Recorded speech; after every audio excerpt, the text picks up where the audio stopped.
happened is that I'm a widow. I have three kids. So things were not working good for me. The house I went to, the man told me that I will be sleeping with dog. He said dog will be making love with me. As e dey hot, e don happen o. Make una hear this very touching story from this woman. How they take trick her to Lebanon. They trick her to Lebanon to go dey sleep with dogs. Oh God! When I hear this story, tears fall for my eye. When I hear the way they trick her, and please let us expose these people by sharing this video. Make people dey aware of this format, because many people see dey fall victim for this format. They want take you go Canada, they'll take you go in that country. They want take you go USA, they'll take you go Libya. When I share this video, make people hear this format. And please, if you are new to my page, don't forget to follow my page for more updates. When I watch them. What happened is that I'm a widow. I have three kids. So things were not working good for me. So my first daughter dropped out from school, university. So a friend now advised me that she pitied me the way I'm suffering with the kids. That she have an agent that she wanted to travel. That maybe if I'm interested in traveling out, that our agent will assist me. And I'll say, okay, which country is that? She now told me that she doesn't know the specific country that the agent is having. That if I got there, he will explain to me. So she gave me the agent contact. I called the agent. So I went to meet the agent in his house. So when I got there, where is this house? Where? Is in Akure, Okay. Ondo State. So when I got to the agent now told me that the country that available now is Canada. That I will have to give him 1.2 million. And I was like, I'm a widow and I've not been working since my husband died. That there's no way I can see 1.2 million. And I say, okay, I should go and find any amount that I should give it to him. That when I get to Canada, I will be paying him back. And I say, okay, no problem. So I run around, I borrowed money, I sold what I can sold. I shall gave him 500,000. So he now did the visa for me. That his money remaining 700,000. I said no problem. So with excitement, I did not check my visa. It was the day I was going. When I got to the airport, I just let me check this my visa to know the specific place that I'm going to. So when I checked the visa, and I found that it is Lebanon visa I did for me. I was crazy. I called him. His line was not going. But I look at my bag that even if I go back, there is nothing I'm going to meet at home. I've sold everything I have. So I have nothing to do than to go to the Lebanon. So when I got to the Lebanon, I was working like a slave. They turned me to slave. They sold me. The house I went to, the house I first went to, the man told me that I will be sleeping with dog. And I'll say, no, God forbid. Sleeping with dogs? With dog. So now say you'll be sleeping in the same place as dogs, no, or he said dog will be making love with me. wow. And I said no, that I'm a Christian, that I can't do such thing. So they locked me in a room. I started shouting, praying to God, because before I proceed to the journey, I prayed, I fasted and prayed. So I started praying, shouting. Those white men, they don't like people shouting. I started shouting that, free me, I want to go home. I can't stay here. I can't stay here. I started shouting, banging at the door. I started shouting. So around 4 p.m., they opened the door. I said, why are you shouting? Are you crazy? I said, I'm not crazy. How can you tell me that I should be sleeping with a dog, will be making love with me? That I can't do that. I'm a child of God. So after like 20 minutes, my agent over there now came. He now drove me back to the office. In fact, they beat hell out of me. They beat me. 4 men, they beat me. They raped me. 4 of them, they raped me. I started crying, shouting. They raped me for almost a month. So when bad experience.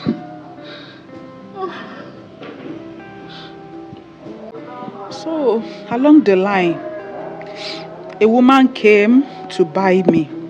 She bought me. I did not hear their language, but they were saying, I know that the woman wanted to buy me. She paid the agent. The woman now took me to her house. So when I got there, it was a terrible thing for me. I worked like a slave. I would not eat. She would not give me food.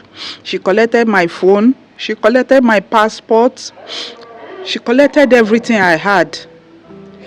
So I did not get myself. Even I developed very high BP, high blood pressure. Even as I was having hypertension. It was just God that is sustaining me. So I was sick, very, very sick. My chest, my back. If you see me when I was there, you think that maybe I'm an what's it called? Patience. So along the line, when I could not take it again, I was in a group then. So I heard how people are saying how they ran out of their madam house. So this faithful day, before that faithful day, I started praying to God that God see me. I'm a widow and I have children over there to go and take care. I came here to come and take care of my children so that I can have money to take care of my children, but there's no money, there's nothing at all. I came for a green pasture, but I eventually found a black pasture. I started praying to God. So this faithful day, I just sum up my courage that I'm going to leave this house today. Meanwhile, if they want to go and sleep, they will lock the door and keep the key inside. But that day, they forgot to take the key inside. So I just went out. I don't have 1 naira with me. I don't have any money with me. Shall be praying. I started praying. So when I got to the junction, I met a man. I now told him. When the man saw me, he said, Madam Aram. That means, Madam is not good. Madam Aram. Madam, Aram. So because I can't hear their language. I did not hear their language. I started telling the man that, please, I'm going to Nigeria embassy. He did not understand what I was saying. So another man now came. He heard a little bit English, and now they spoke what's it called, Arabic to themselves. So the man, okay, madam, no good, no good. I say, yes, madam, no good. Madam, sorry. I say, please, where's Nigeria embassy? Oh, Safara, Nigeria. I say, Mafi money. Sorry. He gave me money. It was the one that called a taxi for me that would take me to the Nigeria embassy. So he gave me money. He paid for the taxi. So the taxi collected the money and took me to Nigeria embassy. So Nigeria embassy then NAPTIP now brought me home. So when I got home, I went to where we were staying. I could not meet my children. Where are my children? I started looking for my children. Eventually, I saw two of them. Then the second one now told me that, where is my sister that we are supposed to come together? I say, your sister, come together. What are you telling me? Sir, she be the agent that took me to Canada, taking my her sister to Canada. That he said I called for her sister to come and meet me in Canada. Hey, I started crying that God, I did not go to Canada. Oh. This is my story. I now narrated the story to my second daughter. We started crying that, how will I find my daughter? I don't know where to find her. I went to the place that man was staying. He has moved out of the place. I check his Facebook account. He's no more using the account. I started crying. Went to mountain. I started going from one program to another for me to look for my daughter. So when my daughter came home, eventually after every prayer that I did, when she now came home, eventually around June, she came with pregnancy. So my daughter came back alive with pregnancy. She told me that the agent lied to her again, that I say she should come and meet me in Canada, of which my daughter found herself in Libya. Shey you understand? So I beg everybody to help me. The pregnancy now, there's no father, there's no nothing to take care of the pregnancy, and the girl, she have not started going for antenatal. Please, I beg Nigeria to help me so that I can take good care of my daughter, so that she can deliver safely. We have not buy ordinary pin. How do you now cope? Where do you stay? Since you said you don't even particularly have a place. I don't have a specific place that I'm sleeping now. Yesterday now, I went to sleep in my friend place in, what's it called, what's the name of this place, Where? In which place? in Ibadan. I'm presently in Ibadan. I went to sleep Akobo. No, is it Akobo? Just somewhere in Ibadan. Somewhere in Ibadan. And she traveled this morning, so I have to go and sleep in another place now. Today, yes, because the place my daughter was staying with her friend, the place is very, it's not conducive for 3 or 4, so I can't stay here. So I used to sleep in my friend's place. How about your other two children? They are with my pastor. So you've not been sleeping in a particular place? You've been moving? No, I've been moving around. If you go inside now, you see my bag in this place. You brought your bag with your things? With my things here. So if I want to go to somewhere, I will just take maybe like 2 clothes, go. So if that one dirty, I will wash them. If I need anything, I will come back to take another one. You don't have a base, a place where you... No, I don't have a base. I don't have a base. So you're moving around like that? Yes. Since you came back? Yes, I've been moving around. When I came back, I stay at a Challenge. I have a friend in Challenge, but they thought I came back from abroad, thought I have money.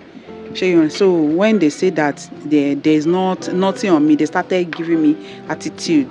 So I left there, go to another place. So that is how I've been. What are your relations? Have you reached out to any of them? Maybe.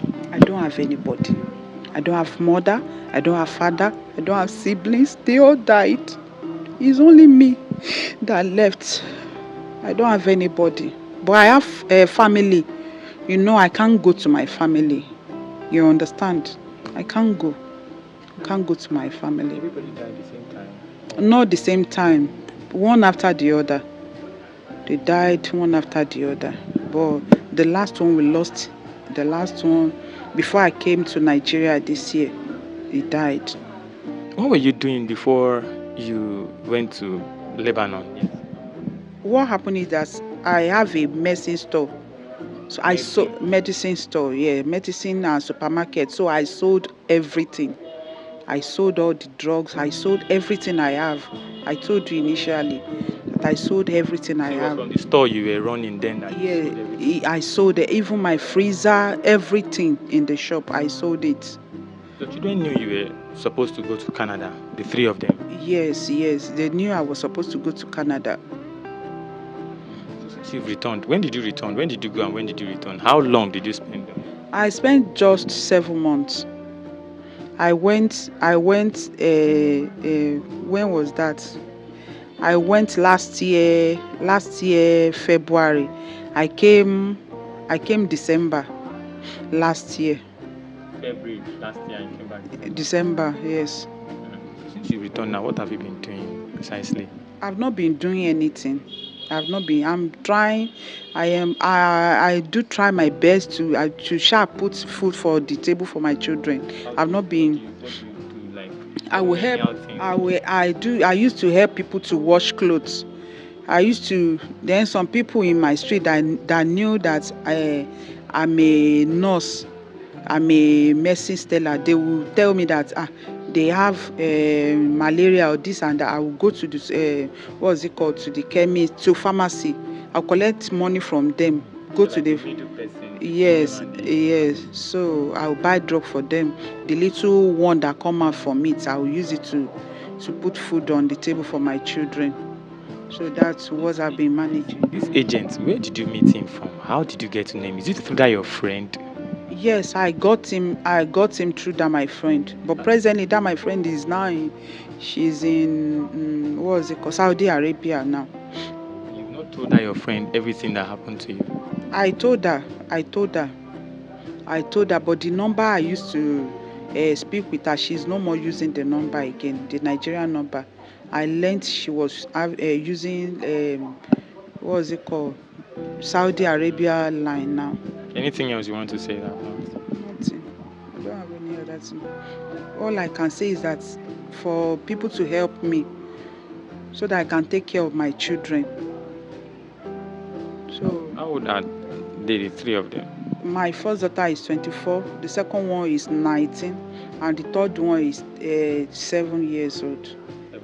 How many years ago did you lose your husband? Hmm? How many years ago did you lose your husband? I lost him about 5 years ago.